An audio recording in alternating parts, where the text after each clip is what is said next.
கர்த்தருடைய பரிசுத்த நாமத்திற்கு மகிமை உண்டாவதாக. இனி காலம் செல்லாது. காலம் மனுஷனுக்கு இயற்கை சீற்றத்தால் பாடம் கற்பிக்க இருக்கிறது. பாவம் மிகுதியாகி இருக்கிற இடமெல்லாம் மரண ஓலையும் மனுஷனின் கூக்குரலும் மிகுதியாக இருக்கிறது.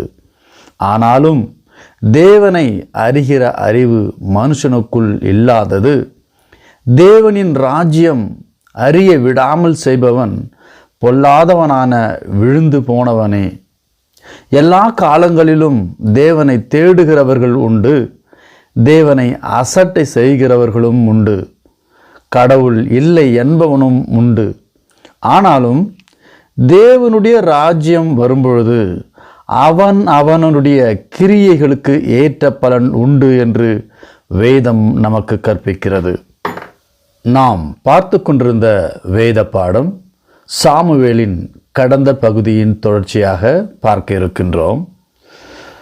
அந்நாள் சேனைகளின் கர்த்தாவே தேவரீர் உம்முடைய அடியாளின் சிறுமையை கண்ணோக்கி பார்த்து உம்முடைய அடியாளை மறவாமல் நினைத்தருளி உமது அடியாளுக்கு ஒரு ஆண் பிள்ளையை கொடுத்தால் அவன் உயிரோடு இருக்கும் சகல நாளும் நான் அவனை கர்த்தருக்கு ஒப்பு கொடுப்பேன் என்றால், அவன் தலையின் மேல் சவரகன் கத்திப்படுவதில்லை என்று ஒரு பொருத்தனையை செய்தாள். ஏலி அன்னாளிடம், நீ இஸ்ரவேலின் தேவனிடத்தில் கேட்ட உன் விண்ணப்பத்தின்படி அவர் உனக்கு கட்டளையிடுவாராக என்றான். சில நாள் சென்ற பின்பு அன்னாள் கர்ப்பவதியாகி ஒரு குமாரனை பெற்று கர்த்தரிடத்தில் அவனை கேட்டேன் என்று சொல்லி அவனுக்கு சாமுவேல் என்று பெயரிட்டாள். அன்னாள் தன் பிள்ளையை பால் மறக்க பண்ணும் மட்டும் குழந்தைக்கு தாய்ப்பால் கொடுத்தாள். குழந்தைக்கு பால் மறக்க பண்ணின பின்பு 3 காளைகளையும் ஒரு மரக்கால் மாவையும் ஒரு துருத்தி திராட்சை ரசத்தையும் எடுத்துக்கொண்டு குழந்தையாகிய சாமுவேலையும் கூட்டிக் கொண்டு சீலோவில் இருக்கிற கர்த்தருடைய ஆலயத்திற்கு போனால் பிள்ளை இன்னும் குழந்தையாய் இருந்தது. அவர்கள் ஒரு காளையை பலியிட்டு பிள்ளையை ஏலியினிடத்தில் கொண்டு வந்து விட்டார்கள்.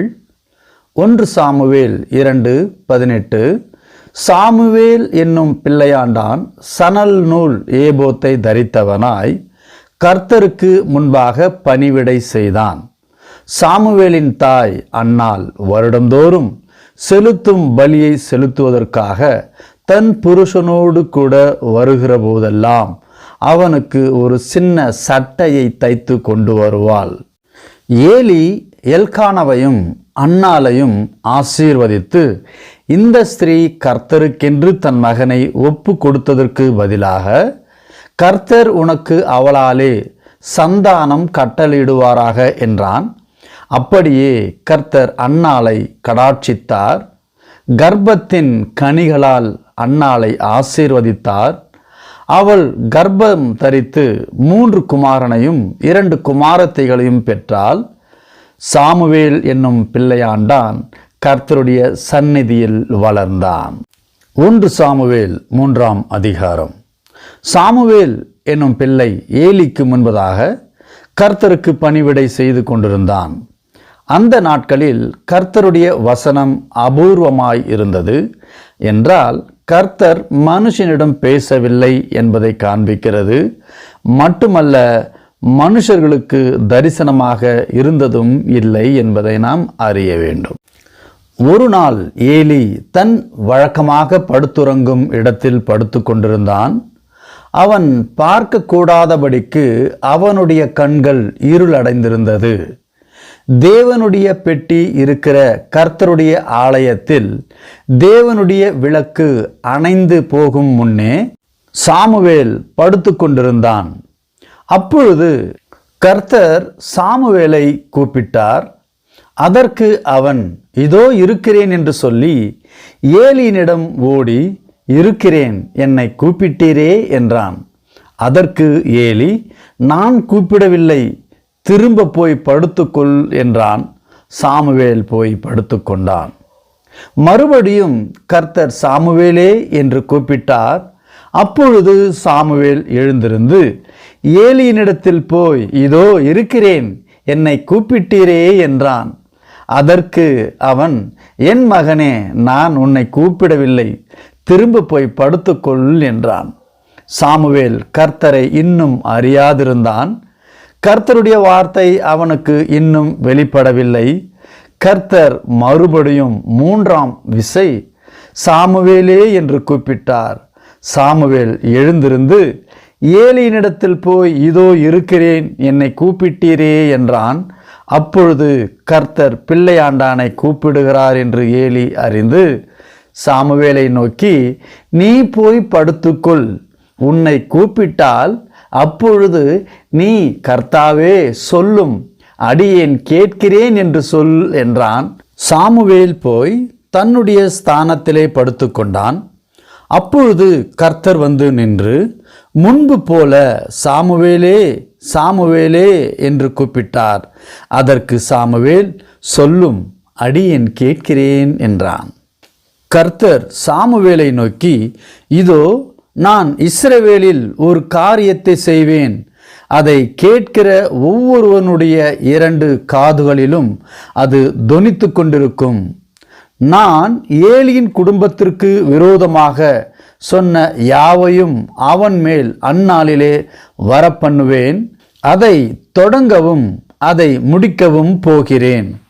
அவன் குமாரர் தங்கள் மேல் சாபத்தை வரப்பண்ணுகிறதை அவன் அறிந்திருந்தும் அவர்களை அடக்காமற் போன பாவத்தின் நிமித்தம் நான் அவன் குடும்பத்திற்கு என்றும் நீங்காத நியாய தீர்ப்பை செய்வேன் என்று அவனுக்கு அறிவித்தேன். அதன் நிமித்தம் ஏலியின் குடும்பத்தார் செய்த அக்கிரமம் ஒருபோதும் பலியினாலாவது காணிக்கையினாலாவது நிவர்த்தியாவதில்லை என்று ஏலியின் குடும்பத்தை குறித்து ஆணையிட்டிருக்கிறேன் என்றார். சாமுவேல் விடியற்காலம் மட்டும் படுத்திருந்து கர்த்தருடைய ஆலயத்தின் கதவுகளை திறந்தான். சாமுவேல் ஏலிக்கு அந்த தரிசனத்தை அறிவிக்க பயந்தான். ஏலியோ, சாமுவேலே, என் மகனே என்று சாமுவேலை கூப்பிட்டான். அவன், இதோ இருக்கிறேன் என்றான். அப்பொழுது அவன், கர்த்தர் உனக்கு என்னிடத்தில் சொன்ன காரியம் என்ன? எனக்கு அதை மறைக்க வேண்டாம். அவர் உன்னிடத்தில் சொன்ன சகல காரியத்திலும் யாதொன்றையும் எனக்கு மறைத்தாயானால் தேவன் உனக்கு அதை சரியாகவும் அதற்கு அதிகமாகவும் செய்வாராக என்றான். அப்பொழுது சாமுவேல் ஒன்றையும் அவனுக்கு மறைக்காமல் அந்த காரியங்களையெல்லாம் அவனுக்கு அறிவித்தான். அதற்கு அவன், அவர் கர்த்தர், அவர் தமது பார்வைக்கு நலமானதை செய்வாராக என்றான். சாமுவேல் வளர்ந்தான். கர்த்தர் அவனுடனே கூட இருந்தார். அவர் தம்முடைய எல்லா வார்த்தைகளிலும் ஒன்றையாகிலும் தரையிலே விழுந்து போக விடவில்லை. சாமுவேல் கர்த்தருடைய தீர்க்கதரிசிதான் என்று தான் முதல் பெயர்சபா மட்டுமுள்ள சகல இஸ்ரவேலருக்குள்ளும் விளங்கினது. கர்த்தர் பின்னும் சீலோவிலே தரிசனம் தந்தருளினார். கர்த்தர் சீலோவிலே தம்முடைய வார்த்தையினாலே சாமுவேலுக்கு தம்மை வெளிப்படுத்தினார். வேத பாடத்தில் நாம் கவனிக்க வேண்டியது, சாமுவேல் ஏலிக்கு முன்பதாகவும் தேவனுக்கு முன்பதாகவும் கீழ்ப்படிந்திருந்தான் என்பதை நாம் நன்கு அறிய முடிகிறது. கர்த்தருக்கு கீழ்ப்படுகிற பொழுது கர்த்தர் தமக்கு பயந்தவர்களை நோக்கி அவருடைய பிரசன்னம், கிருபை, பாதுகாப்பு தொடரும். இங்கே கர்த்தர் தனக்கு கீழ்ப்படிந்து ஊழியம் செய்யும் சாமுவேலிடமே தேடி வருகிறதை பார்க்கிறோம். ஏலியின் பிள்ளைகள் ஏலிக்கு கீழ்ப்படியவில்லை, ஏலி தேவனுடைய வார்த்தைக்கும் செவி சாய்க்கவில்லை என்பதை நன்கு நாம் அறிய முடிகிறது. எப்படியெனில் 1 சாமுவேல் 2ஆம் அதிகாரம் 29 என் ஜனமாகிய இஸ்ரவேலின் காணிக்கைகளிலெல்லாம் பிரதானமானவைகளை கொண்டு உங்களை கொழுக்க பண்ணினபடிக்கு நீ என்னை பார்க்கிலும் உன் குமாரரை மதிப்பானேன் என்றார். மட்டுமல்ல, 1 சாமுவேல் 3ஆம் அதிகாரம் 13வது வசனத்தில், அவன் குமாரர் தங்கள் மேல் சாபத்தை வர பண்ணுகிறதை அவன் அறிந்திருந்தும் அவர்களை அடக்காமற் போன பாவத்தின் நிமித்தம் நான் அவன் குடும்பத்திற்கு என்றும் நீங்காத நியாய தீர்ப்பு செய்வேன் என்று அவனுக்கு அறிவித்தேன் என்று சொல்லுகிறார். மட்டுமல்ல, கர்த்தர் சாமுவேலிடம் சொன்னதை ஒன்றையும் ஏலிக்கு மறைக்காமல் அறிவித்தான். ஆனால் ஏலியோ கர்த்தர் அவர் தம் பார்வைக்கு நலமானதை செய்வாராக என்றான். காரணம், தன் பிள்ளைகளின் பாவம் பலியினாலாவது காணிக்கையினாலாவது நிவர்த்தி ஆவதில்லை என்று ஏலியின் குடும்பத்தை குறித்து ஆணையிட்டிருக்கின்றேன் என்றார். கர்த்தர் நேற்றும் இன்றும் என்றென்றும் மாறாதவர். காலங்கள் மாறுகிறது, தேவனோ அவருடைய கிருபையோ என்றென்றும் மாறாததாக இருக்கிறது. என்றென்றும் தம்மை நோக்கி பார்க்கிற பிள்ளைகளை புறம்பே தள்ளுகிறதில்லை, கைவிடுகிறதும் இல்லை. அதே சமயம் நியாயம் தீர்க்கிறவர் என்று கவனிக்க வேண்டும். பிள்ளைகளை தண்டிக்க வேண்டிய காலங்களில் தண்டித்து திருத்துவது பெற்றோரின் கடமை. அதைத்தான் கவனித்தோம். பிள்ளைகளின் மேலுள்ள பாசம் என்ற பெயரால் கண்டிக்க தவறும் பெற்றோர் தம் குடும்ப ஆசீர்வாதம் அடுத்த தலைமுறைகளுக்கு அற்றுப்போக பண்ணுகிறார்கள் என்பதை வேத வசனத்தின் துணையோடு கவனித்தோம். 1 சாமுவேல் 2ஆம் அதிகாரம் 29 என் ஜனமாகிய இஸ்ரவேலின் காணிக்கைகளிலெல்லாம் பிரதானமானவைகளை கொண்டு உங்களை கொழுக்க பண்ணும்படிக்கு என்று எழுதியிருக்கிறது.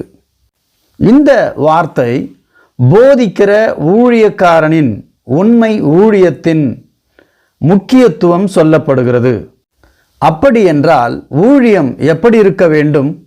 தேவனுக்கும் தேவ வார்த்தைக்கும் முக்கியத்துவம் கொடுத்து ஆத்துமாவை ரட்சிக்கக்கூடிய போதனைகள், சுய விருப்பமாக போதனைகளை குறித்து பேசாமல் உயிர்ப்பிக்கிற தேவ வசனங்களை கொண்டு சபையை வளர்க்க வேண்டும் என்பதே உண்மையும் உத்தமமான ஊழியம். கடைசி காலங்களில் உண்மையும் உத்தமமான ஊழியம் காண்பது மிகவும் அரிதாகும். ஆடுகள்தான் தன் எஜமானனை அறிந்து கொள்வது மிகவும் முக்கியமானதாக இருக்கிறது. தேவனுடைய வார்த்தை எது என்றும் மனுஷனுடைய வார்த்தை எது என்றும் அறிய முடியாமல் போகுமானால் தேவனுடைய ராஜ்யத்தை அடைவது எப்படி? ஏன் என்றால் காணிக்கையை பிரதானமாக கொண்டு தன்னை கொழுக்க பண்ணும் மனுஷனிடம் தேவ வார்த்தைகளை எதிர்பார்ப்பது எப்படி? அதைத்தான் 2:29 நாம் பார்த்தோம். காணிக்கைதான் பிரதானம், முக்கியம் என்று நினைக்கின்ற ஊழியனுக்கு இது பொருத்தமாக அமைகிறது. வேதத்தை கையில் எடுத்தவரெல்லாம் உண்மையாக அழைக்கப்பட்டவர்கள் அல்ல. அநேக கருப்பு ஆடுகளும் உள்ளது. ஆடுகள் தான் தன் எஜமானனை அறியும் விதமாக தேவனுடைய பிள்ளைகள் தேவனுடைய வார்த்தை எது என்று அறிந்து கொள்ளும் ஞானம் முக்கியமானது. கடைசி காலங்களில் அநேக அந்தி கிறிஸ்து உங்கள் நடுவிலே சஞ்சரிப்பார்கள் என்று கர்த்தருடைய வேதம், ஆண்டவராகிய இயேசு கிறிஸ்துவும் நமக்கு அறிவுரை சொல்லியிருக்கிறார். ஆகவே அன்பு தேவனுடைய பிள்ளைகள், கர்த்தருடைய வார்த்தை எது என்று அறிகின்ற ஞானம் ஒவ்வொருவருக்கும் முக்கியமானதாக இருக்கிறது. சாமுவேல் புத்தகத்தின் தொடர்ச்சியை அடுத்த பதிவில் கவனிக்க இருக்கிறோம். அன்பு தேவனுடைய பிள்ளைகள், நம்முடைய சேனலோடு இணைந்திருங்கள். கர்த்தர் நம் அனைவரையும் ஆசீர்வதித்து வழிநடத்தி அவருடைய தேவ ஞானத்தால் நம்மை நிரப்பி நம்மை வழிநடத்தி சொல்வாராக. ஆமென்.